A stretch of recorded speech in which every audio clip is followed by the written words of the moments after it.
Yang terhormat Bapak Kepala Sekolah SMP Negeri 2 Cikajang, yang terhormat Bapak Wakil Kepala Sekolah Bidang Kurikulum. Assalamualaikum warahmatullahi wabarakatuh. Bismillahirrahmanirrahim. Alhamdulillahirabbil alamin wa bihi nasta'inu ala umuri dunya waddin. Wassalatu wassalamu ala asrofil anbiya'i wal mursalin wa ala alihi wa sahbihi ajma'in. Rabbi sholli sadri wa yassir li amri wa hlul 'uqdatam min lisani yafqahu qawli.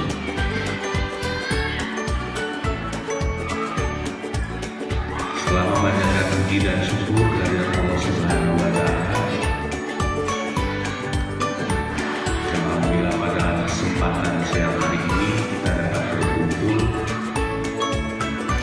bermusyawarah dalam rangka kegiatan calon guru penggerak yang telah disampaikan oleh pembawa acara tadi dengan tema penimbasan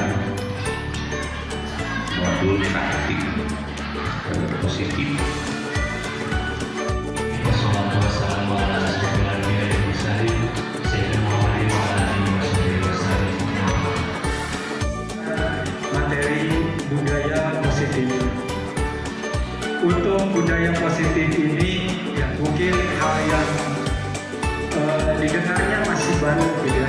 Didengarnya baru, padahal kita sebelumnya mungkin sudah melaksanakan hal seperti ini, cuma kita tidak tahu gitu ya namanya apa dan seperti apa gitu. Nah, dalam pembelajaran dengan paradigma baru ini, budaya positif merupakan salah satu cara dalam pembelajaran kita di sekolah. Apa saja peran pendukung dan langkah apa saja yang harus dilakukan bagi seorang guru untuk menciptakan budaya positif di lingkungan sekolah. Kenapa? Karena di era sekarang ini untuk kegiatan pembelajaran tidak bisa melakukan kegiatan pembelajaran seperti yang dulu-dulu lagi, gitu ya. Tetapi sesuai dengan beriringnya zaman, maka cara pembelajarannya pun juga harus sedikit berubah. Kita di majelis ilmu ini untuk mengikuti kegiatan pengembangan materi modul 1.4 penerapan budaya positif di sekolah oleh CGP Angkatan 7 SMP Negeri 2 Cikajang. Bapak Ibu ada yang mau ditanyakan langsung boleh, atau ada usulan atau ada tidak sepaham tentang materi yang saya bahas, kita bahas di sini ya. Mudah-mudahan dengan pertemuan ini kita mendapatkan solusi dari setiap permasalahan yang kita hadapi di sekolah kita tercinta ini. Nah, tugas kita bagaimana cara menyikapi hal tersebut. Di depan bisa dilihat ada budaya positif di sekolah. Mungkin di antara Bapak Ibu ada yang sudah memahami arti dari budaya itu sendiri. Kebiasaan yang positif yang harus kita terapkan di sekolah. Kebiasaan disebut kebiasaan kalau dilakukan oleh mayoritas. Kalau dilakukan oleh banyak orang, lakukan oleh semua orang di sekolah kita, kebiasaan yang positif supaya bisa memberikan dampak yang positif ya. Ini adalah ketika menjalani dari pagi kita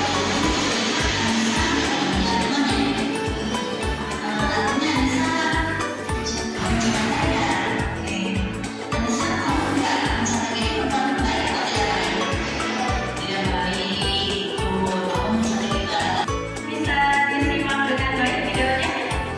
Oke, setelah itu video asli produksi saya ya. Setelah apa yang telah dilihat oleh Bapak Ibu, mungkin di benak hati Bapak Ibu ada sesuatu yang ingin disampaikan berkaitan dengan video yang saya tayangkan tadi. betul Ibu, seorang guru itu dituntut harus seperti itu. Harus seperti itu. Anak yang jelas-jelas kelihatan curang, panggil secara pribadi, yang intinya tidak dimalu-maluin di depan orang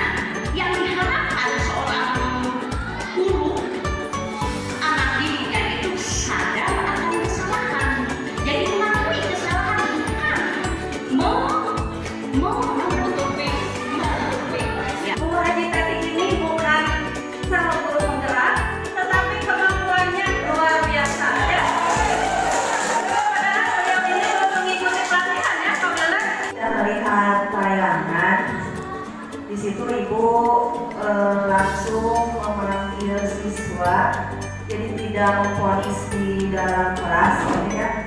Yang memang saya rasakan, terus langsung ditanya, tadi kemana? Nah, misalkan gitu. Atau misalkan jajan keluar waktu guru sedang ada, langsung ditanya di dalam kelas. Mungkin kalau menurut saya lebih baiknya tadi melihat contoh dari ibu, kalau misalkan anak ada kesalahan apapun bentuknya, yang mungkin kebiasaan untuk saya hindari sebagai guru, lebih bagusnya memang dipanggil secara pribadi tanpa teman-temannya tahu. Meskipun karena bu, siapa pun mungkin saya akan harusnya dipanggil, tapi kan supaya tidak merasa malu, terus mungkin ada jerak, nanti tinggal bisa dari hati ke hati guru dengan siswa tersebut yang melakukan kesalahan. Jadi lebih bagusnya sama seperti ibu setuju ya, jadi dipanggil yang punya masalah langsung secara tertutup tanpa tahu siswanya. Jadi kalau ke siswanya ya udah nanti ibu selesaikan, ibu saja untuk menyelesaikan masalah. Ibu saja bu. Ya, guru-guru yang lain juga sudah tahu, selain ada teman-teman yang tidak tahu, guru yang lain juga tidak tahu. Hanya murid dan kita yang mengetahui saja, itu saja. Assalamualaikum warahmatullahi wabarakatuh. Seseorang atau kita sayang pada seseorang, jangan perlakukan orang tersebut di depan orang lain. Meskipun kita niat baik, tapi orang lain merasa jadi sakit hati, nanti gampang jadi tidak baiknya. Ingin dilihat dan dipuji oleh teman, pimpinan, atau mendapat penghargaan sebagai guru berprestasi. Jadi motivasinya mungkin imbalan dan penghargaan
dulu.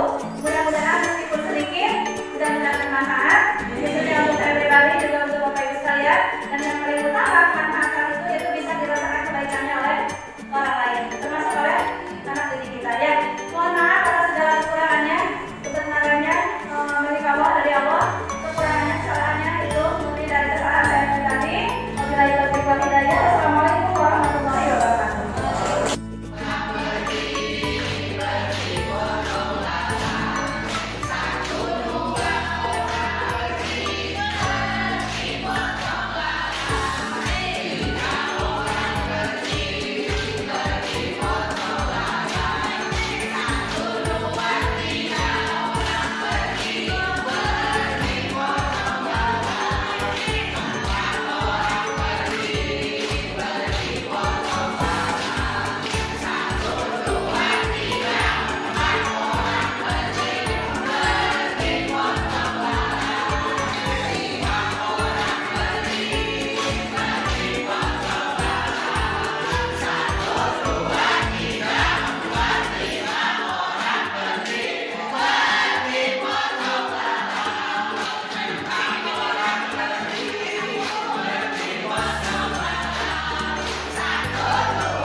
Alhamdulillah, tidak ada yang menyebutkan finansul.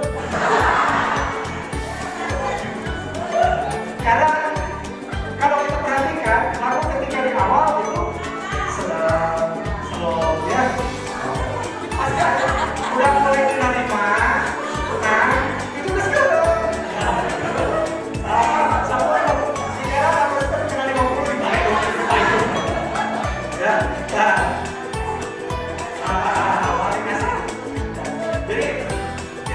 Poin dulu adalah memahami kebutuhan dasar yang mendasari perilaku murid. Nah, apa saja kebutuhan dasar yang harus kita pahami? Ya, itu beliau profesor bahwa seluruh tindakan manusia memiliki tujuan tertentu, yaitu memenuhi kebutuhan dasarnya. Kenapa? Karena ketika kelima kebutuhan dasar telah terpenuhi secara memadai, maka murid akan tumbuh dengan seimbang dan bahagia. Ya, sebaliknya ketika kebutuhan dasar tidak terpenuhi dengan baik, maka seseorang akan mengalami emosi negatif, ya, seperti bosan, sedih, dan kecewa. Karena kebutuhan dasarnya si anak tidak terpenuhi. Nah, dengan kata lain, perilaku murid, tadi yang biasa ngomong itu adalah perilaku murid seseorang biasanya respon dari kebutuhan yang tidak terpenuhi. Namun mereka tidak tahu cara untuk menyampaikannya. Ya, anak di sini untuk bertahan hidup. Bertahan hidup itu apa ya?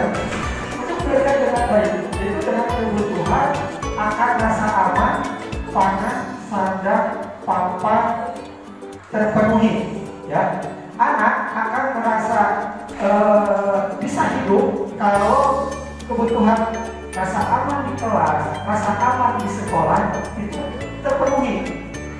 Kalau anak tidak merasa aman atau gelisah, ya otomatis di sekolah tidak akan nyaman, tidak sekolah. Kenapa? Karena artinya dibully, karena artinya ini dan sebagainya. Ya, itu yang pertama. Kemudian pangan, sandang, dan papan harus terpenuhi.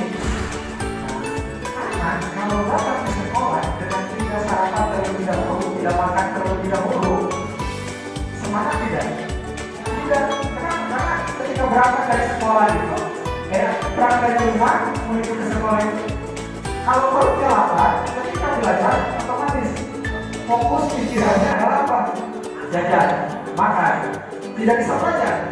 Ya, pasti jajan. Setelah jajan, belajar, ngantuk. Lelah apa lagi? Jajan lagi, makan lagi. Uang habis, pikirannya udah ngantuk, uang udah habis, pengen pulang. Nah, jadi makan terpenuhi. Ya, beda dengan pakaiannya siapapun bahasa atau bahasa tentang sekolah. Nah, kita tidak berpenuhi. Kemudian papan, kondisi tempat, ya. Kalau melihat kelasnya banjir, yang ada kita beres-beres dulu ya, belum bisa belajar. Setelah beres-beres, capek. Nah, setelah capek, makan lagi. Akhirnya belajar tidak itu adalah kasih sayang dan rasa diterima, ya. Bahwa keinginan tetap terhubung dengan orang lain, seperti teman, ya, keluarga, teman kerja, dan kelompok di mana kita bergabung. Anak membutuhkan kasih sayang dari temannya, dari orang tuanya, ya, kemudian dari gurunya. Begitu pula dengan kondisi si anaknya di lingkungannya, kelompoknya. Nah ini yang mendasar adalah ketika kebebasan. Kebebasan bukan artinya ya sampai sakahoyong dan sebagainya tidak ada. Bukan seperti itu. Tapi kebebasan itu berarti berikan kesempatan untuk membuat pilihan. Tidak dipaksa. Kita inginnya seperti ini, harus seperti itu. Kasihkan seorang dengan pilihan. Kemudian menyuarakan pendapat dengan percaya diri. Berikan kesempatan untuk memaparkan, berikan kesempatan untuk berbicara, ya. Berikan pendapat atau berikan berani berbicara di depan, berbicara atau menyampaikan sesuatu kepada gurunya atau kepada teman kita. Nah, biasanya kalau ini tidak tercapai, ya, lalu ini akan selalu mencari sebuah perhatian. Selalu memberi perhatian. Nah, kita harus paham ketika anak tersebut kenapa ya seperti itu, kenapa ya kok mencari ulah aja, kita tanya tadi dengan cara yang sudah disampaikan oleh sahabat saya, ya. Nah, di sini bisa kita lakukan dengan pembelajaran diferensiasi, ya. Pembelajaran diferensiasi itu mengembangkan murid lebih mandiri, memiliki motivasi internal, memiliki pilihan dan mengendalikan arah hidupnya sendiri. Ya. Kemudian yang keempat yaitu kesenangan. Nah, kalau itu udah pasti ya, rata-rata kita bikin anak selalu happy. Murid-murid dengan kebutuhan dasar kesenangan yang tinggi ingin menikmati apa yang mereka lakukan. Ya, dia konsentrasi tinggi saat mengerjakan hal yang disenangi. Nah, berilah sebuah ide atau kemudian yang kelima yaitu penguasaan. Ini kebutuhan untuk merasa kompeten, terampil, terampil. Kemudian butuh diakui atas prestasi dan keterampilannya, ya. Butuh didengarkan dan memiliki rasa harga diri, ya, diakui. Seperti kita memberikan tugas. Kemudian situasi itu kita tempelkan, nah seperti yang di belakang ini, ya, hasil karya siswa itu kita tempelkan, mereka akan merasa dihargai. Bahwa karya itu biasa aja menurut kita, tapi kita hargai. Kenapa? Karena menurut anak itu belum tentu itu biasa-biasa saja, tapi itulah yang terbaik yang saya berikan. Maka dengan cara diberikan penghargaan seperti itu, anak akan lebih muncul kembali, akan lebih lagi semangat untuk belajarnya. Posisi kontrol apa yang harus kita pahami di sini? Pertama, menurut Jane Wilson, ini posisi kontrol yang pertama yaitu pemukul. Yang kedua, pembuat rasa bersalah. Ketiga, teman, tempat pemantau. Kelima, manajer. Yang seperti apa? Kita perhatikan dalam sebuah video ini.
dirinya menghardik, menunjuk-nunjuk kamu ya. Nah, sini. Kemudian berkaca pinggang, membentak, serok, jadi ajar. Kemudian hukuman berupa verbal atau fisik. Jadi tadi langsung dimarahi terhadap anaknya, kemudian disuruh lari di depan mengelilingi kelas, mengelilingi lapangan basket. Nah itu kan fisik, gitu ya. Nah, dampaknya bagaimana?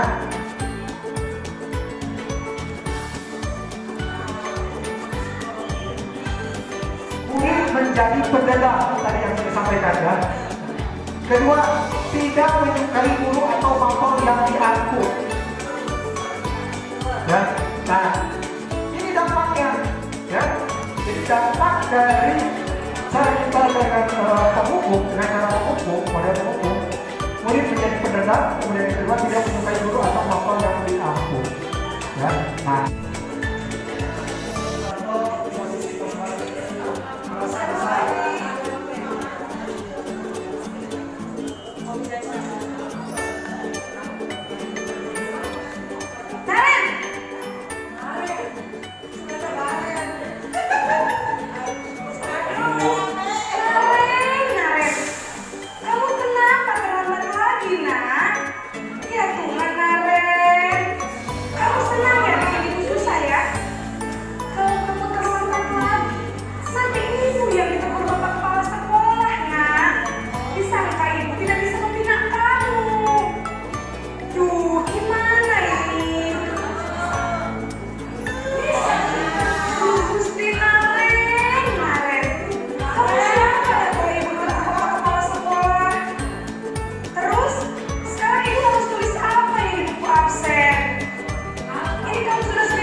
Cenderung melumpuh, tenang, namun kata-katanya menenangkan murid, gitu ya.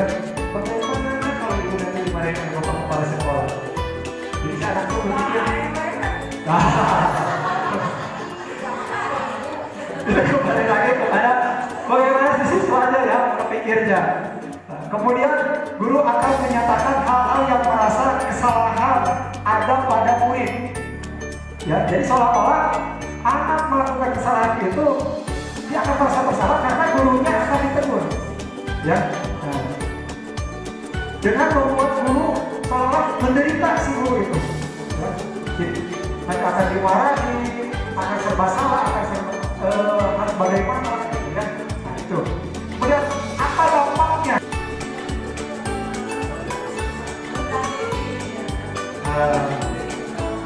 Iya. Merasa bersalah dan merasa dirinya paling yang menderita bahwa segala sesuatu itu karena saya, ya. Oke.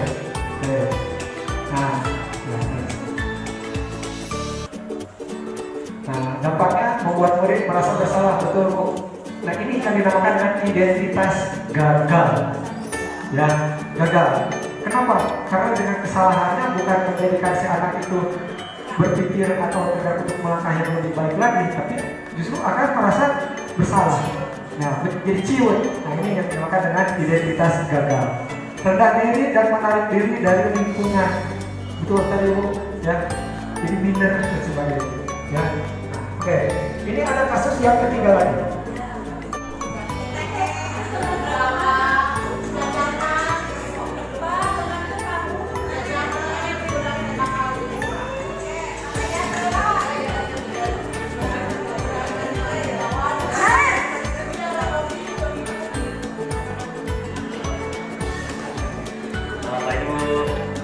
Wah, sudah jam berapa ini nak?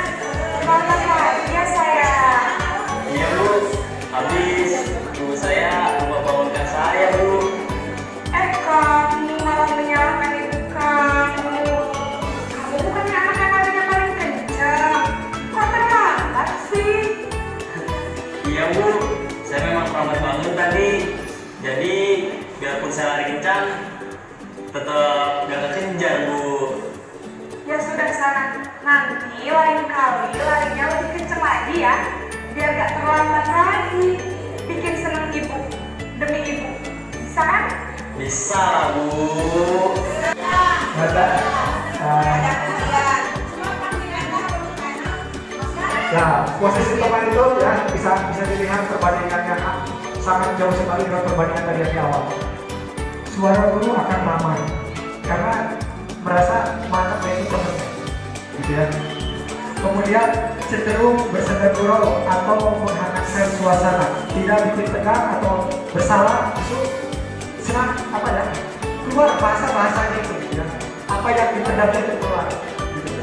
Maka ya bergurau, ya. Dampaknya apa coba? Kira-kira dampaknya bagaimana? Kalau posisi teman ini kita lakukan,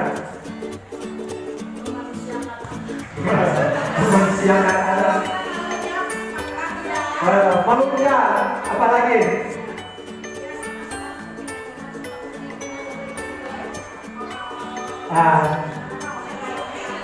Ya, menginjak ya, oke. Dampaknya murid akan bergantung kepada satu orang.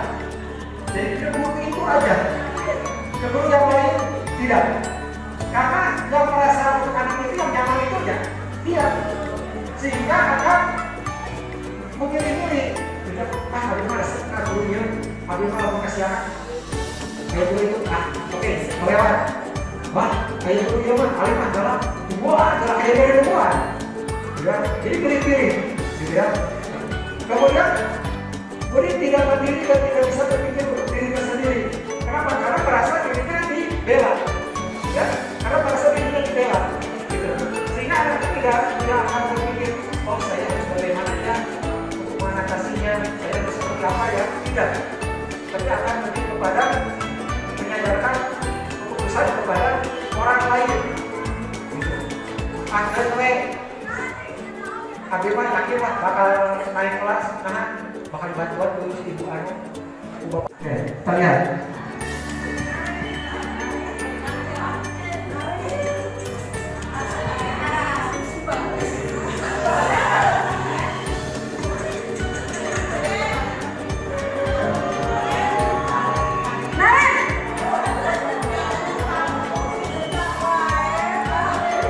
Selamat pagi, Bu. Naren, apa peraturan sekolah kita tentang jam berapa kita harus masuk sekolah, Nak? Kita harus di sekolah jam 7, Bu. Iya betul, sekarang sudah jam 7.20. Naren sudah tahu konsekuensinya jika terlambat hadir. Paham, Bu. Saya harus tinggal kelas, harus jam istirahat selama 20 menit. Iya benar, konsekuensinya demikian.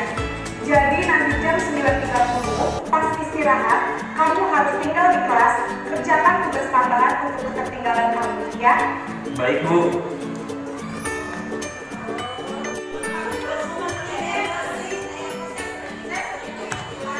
Agak setuju ya? Oke.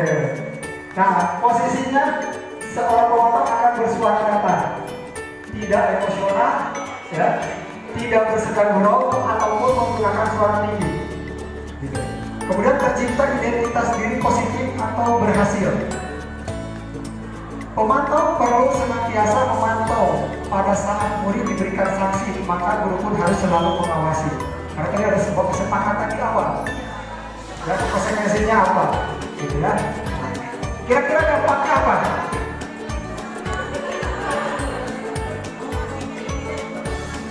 Nah, dampaknya murid akan menghitung, ya, berkonsekuensi dan hadiah atau memahami sepenuhnya nilai kebaikan yang dituju. Ya. Kemudian tidak sepenuhnya mandiri. Kenapa? Karena ada harapan, ada sebuah imbalan. Gitu ya. Oke. Selanjutnya,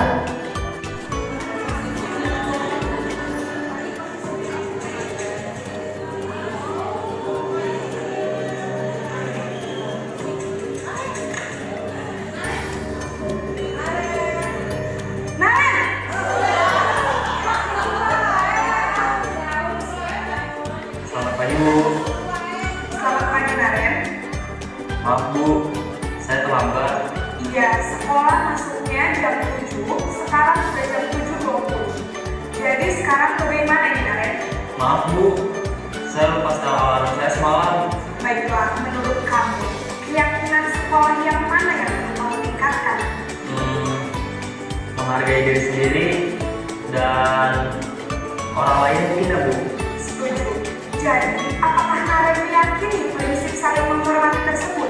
Iya Bu, saya meyakininya. Apakah Naren bersedia memperbaiki masalah keterlambatan ini? Bersedia Bu. Bagaimana kamu akan memperbaiki masalah keterlambatan ini? Saya akan coba untuk tidak lupa menyetel alarm saya Bu. Baik, kalau Naren lupa menyetel alarm di rumah, ada orang yang kira-kira bisa bantu mengingatkan tidak?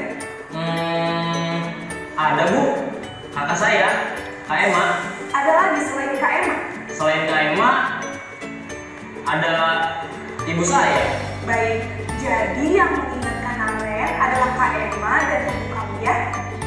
Kira-kira akan mulai setel alarm kapan nih, Naren? Setelah pulang sekolah, akan segera saya lakukan.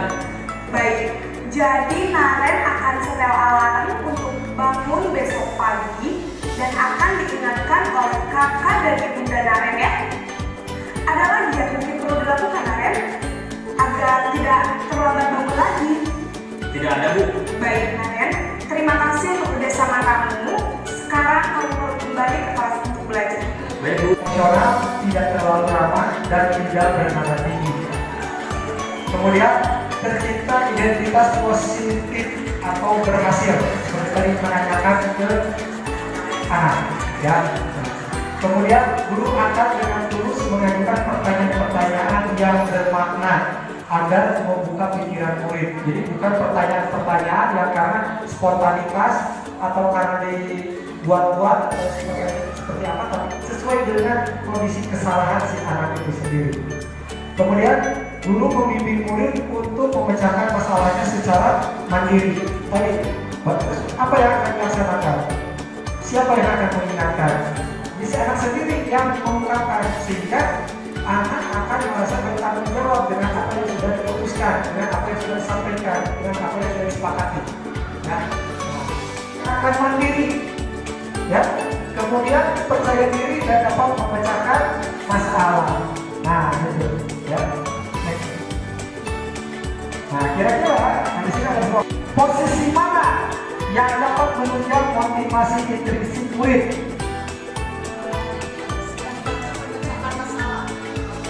Memecahkan masalah. Yang terakhir, yang manajer. Ada lagi?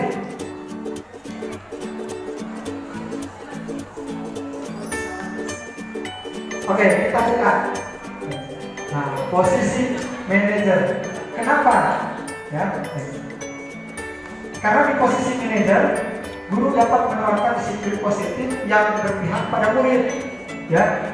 Ada dihargai, kemudian bisa memecahkan sendiri, kemudian menyatakan kesalahannya itu dengan pengakuannya sendiri, gitu ya. Nah, yang mendekatkan murid. Nah, di sini tujuan seorang guru itu menciptakan murid-murid yang mandiri, merdeka, dan bertanggung jawab. Ya, jadi bukan hanya sebatas karena ingin mendisiplinkan anak, ya, emosi kita keluar. Gitu. Artinya di sini dengan sistem posisi manajer ini, ya, justru akan memerdekakan anak dalam menghadapi sebuah kesalahan. Ya, dalam tadi kata cara bertanya, ya, di sini kita membutuhkan yang namanya segitiga restitusi. Ya, apa segitiga restitusi? Yaitu suatu proses dialog yang dijalankan oleh guru atau orang tua agar dapat menghasilkan murid yang mandiri dan bertanggung jawab. Nah, yang seperti apa, gitu ya? Nah, karena saat guru di posisi manajer, aspek yang perlu dikembangkan pada murid adalah motivasi intrinsiknya, ya.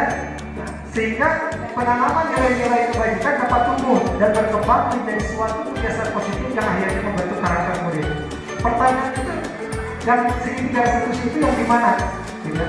Tadi contohnya sudah ada yang disampaikan oleh Ibu Aida, tapi kita putar lagi, klik yang kita saksikan ya dari suara bicara.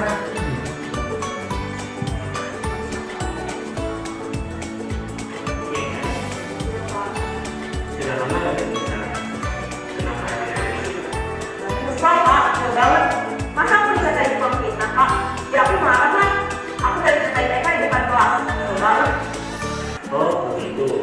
Ya pasti kamu merasa kesal. Bapak juga akan marah apabila ada yang menuduh Bapak seperti itu.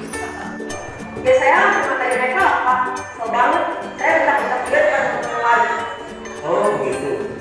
Pasti kamu marah. Nah ini validasi tindakan yang salah. Ya, ini tahapan-tahapannya. Yang di setri putih itu tahapan-tahapannya.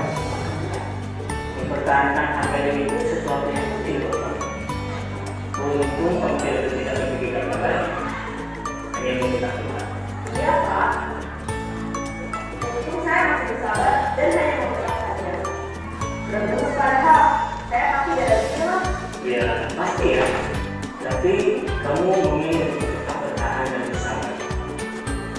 Kamu memilih untuk tidak berbicara, jangan bercanda. Tindakan kamu yang mengatakan kelas. Tindakan kamu itu kira-kira sesuai dengan keyakinan kelas atau dengan simpati. Enggak Pak. Capek Pak, berjuang. Jadi keyakinan tertinggi mana yang sesuai dengan keinginan kamu. Ya, saya sebenarnya sangat menghargai orang lain. Mungkin saat itu saya menjadi emosi, jadi tidak mendengar sikap itu. Kamu meyakini tidak? Menghargai orang lain itu penting buat kamu. Yakin lah Pak. Iya, setuju. Kita harus saling menghargai. Namun, ada juga keyakinan yang kita sepakati untuk kita jalankan. Apabila kita sedang marah, bukan? Ya, saya bisa berproaktif, mulai dengan diri sendiri. Saya bisa jadi lebih sabar, mengambil leader berpikir mau apa selanjutnya. Kira-kira kamu bersedia memperbaiki masalah ini tidak? Sedia Pak. Kalau kamu memperbaiki masalah ini, kamu akan menjadi orang seperti apa? Terkait identitas, ini harus berdasarkan prinsip membuat kesalahan adalah bagian dari proses pembelajaran, bukan menyalahkan. Dan kemudian berperan menggeser identitas murid dari identitas gagal ke identitas sukses dan tidak menyalahkan. Kemudian jangan mengkritik murid yang sedang mengalami identitas gagal. Jadi biarkan dulu si anak itu untuk menyampaikan, mengeluarkan dulu apa yang terjadi. Dan ajukan pertanyaan pertama, membuat kesalahan sesuatu yang wajar. Kemudian manusia tidak ada yang sempurna, kita bisa memperbaiki masalah ini. Saya tidak menanyakan kesalahannya, tetapi fokus memperbaiki masalah ini. Kemudian apakah saat ini kamu akan menjadi orang yang baik untuk dirimu sendiri? Jadi kalau salah, terus digali, bukan seperti itu, tapi kita akan menyelesaikan masalah. Ya, karena prinsip setiap perilaku berupaya memenuhi suatu kebutuhan tertentu. Guru akan bergeser dari pemikiran stimulus atau respon menjadi proaktif. Kemudian mengenali dan mengakui kebutuhan murid ini dapat memperbaiki hubungan dengan murid. Nah, lalu dalam validasi yang terakhir adalah pernyataan atau pertanyaan disampaikan dengan nada suara tidak menghakimi atau memojokkan. Nah, kira-kira pertanyaan apa? Nah, pertanyaannya, kamu bisa saja bertindak lebih berjauh lagi dari itu. Kamu bukan melakukannya tanpa suatu alasan tertentu. Kamu melakukannya karena mempertahankan sesuatu yang paling penting bagimu. Kemudian mungkin kamu bisa mempelajari suatu perilaku baru yang lebih efektif. Bersediakah kamu untuk mempelajarinya? Menanyakan keyakinan. Nah, teori kontrol menyatakan bahwa pada dasarnya kita termotivasi secara intuisi. Saat perilaku telah divalidasi dan identitas sukses telah stabil, maka murid telah siap mengaitkan keyakinannya dengan tindakannya yang salah. Ya, kita yang terakhir. Kira-kira pertanyaan apa? Sebagai keluarga atau kelas, apa yang kita yakini? Nilai-nilai apa yang telah kita sepakati? Kemudian seperti apa gambaran sebuah kelas yang ideal bagi kamu? Dan yang terakhir, kamu ingin menjadi orang seperti apa? Nah, pertanyaan-pertanyaan inilah yang bisa disampaikan untuk menyatakan keyakinan bahwa apa yang sudah disepakati oleh siswa kemudian dihubungkan dengan permasalahan yang dilakukannya, sehingga anak tersebut merasakan bahwa oh iya ini salah, harusnya seperti ini ya. Jadi seperti itu. Ini restitusi pertama, perilaku yang salah perlu terikat dengan nilai-nilai atau keyakinan atau yang kita sebut sebelumnya itu apa ya, peraturan, kesepakatan, gitu ya, keyakinan itu. Kemudian kata kesepakatan terus setujui. Kedua, kesediaan orang yang melakukan kesalahan untuk memperbaiki masalah. Ketika bertanya, tidak serta-merta bisa langsung bisa sedia orang tersebut untuk mengungkapkan, maka tidak sedia untuk kita ajak bicara. Biarkan dulu, stabilkan dulu amarahnya, emosinya kita stabilkan dulu. Kemudian pemecahan kesalahan sebisa mungkin relevan atau memiliki hubungan dengan masalah yang ada, dengan mengaitkan dengan kesepakatan. Dan kebetulan nyatakan bahwa saya akan berubah. Nah, kemudian yang kelima, perlu didedikasikan waktu dari pihak yang berbuat kesalahan. Tanyakan kapan akan dimulai. Nah, oke, itu dapat ya. Kira-kira kapan akan dimulai? Baik Bu, saya akan melakukannya mulai dari setelah pulang sekolah.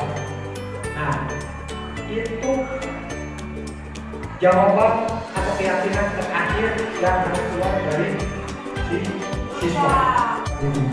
Ya, terima kasih. Ya, itu mungkin dari saya. Ya. Ada yang mau ditanyakan? Ya, Bapak.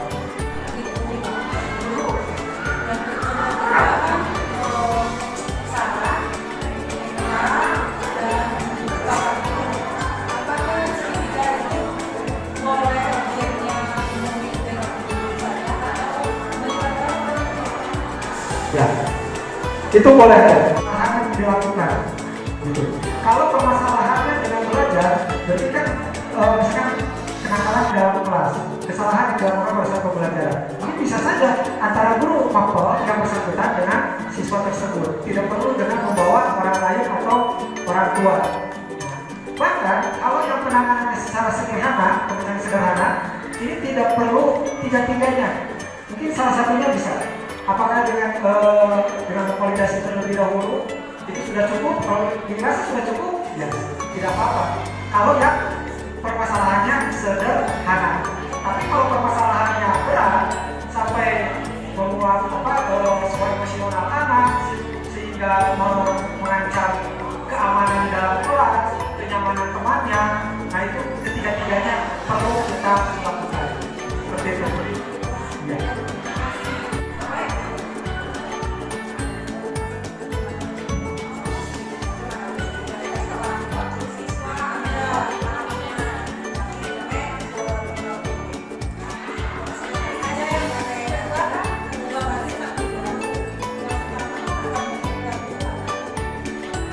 Iya, berarti pemahamannya di situ ya. Jadi yang dimaksud segitiga itu bukan orangnya, jadi bukan antara guru, siswa, dan orang tua, bukan itu. Tapi bagaimana cara kita menghadapi anak dalam bertanya, prosesnya. Nah, seperti apa? Nah, tadi ada contoh di dalam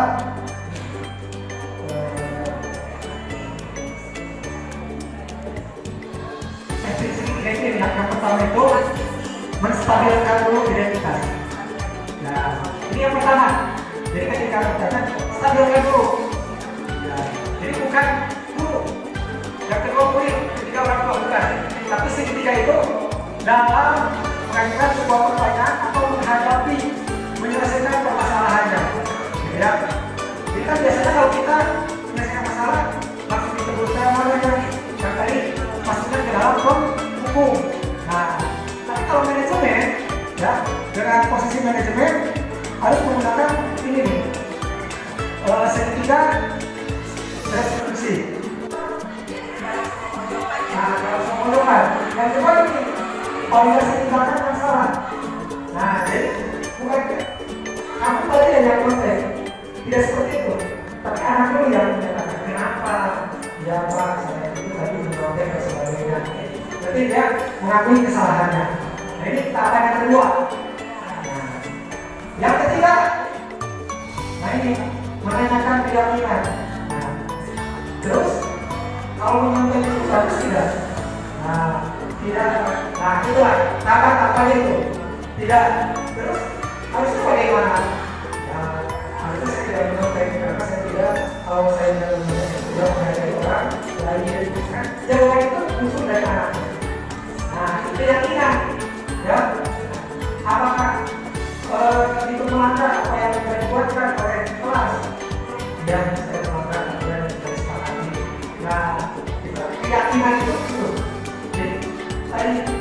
keyakinan itu asli sekarang ya.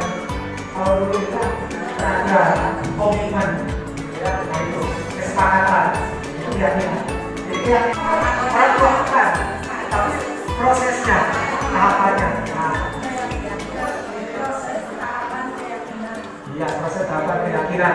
Tapi tetap ketiga unsur itu orang tua, guru dan murid itu akan terlibat, gitu ya.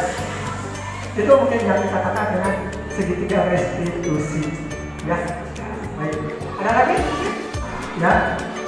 Pengennya ingin lebih detail lagi sampaikan karena ini sangat menarik sekali, ya. Ini bisa kita implementasikan dalam kehidupan sehari-hari untuk membangun sekolah SMP 2 Cikajang dengan menerapkan budaya positif.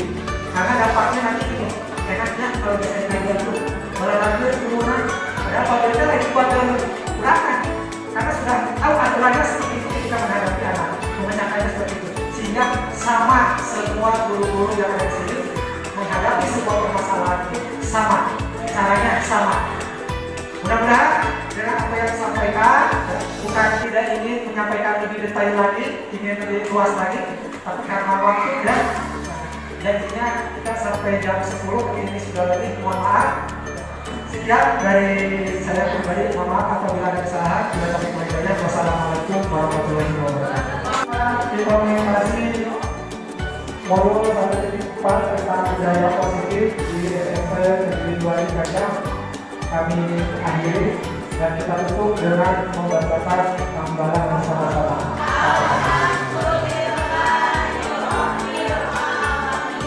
Baik, terima kasih Bapak Ibu guru hebat. Ya, semoga apa yang kita dapatkan ini bisa bermanfaat dan bisa diimplementasikan sehingga terbentuk sekolah dengan budaya positif. Terima kasih. Wassalamualaikum warahmatullahi wabarakatuh.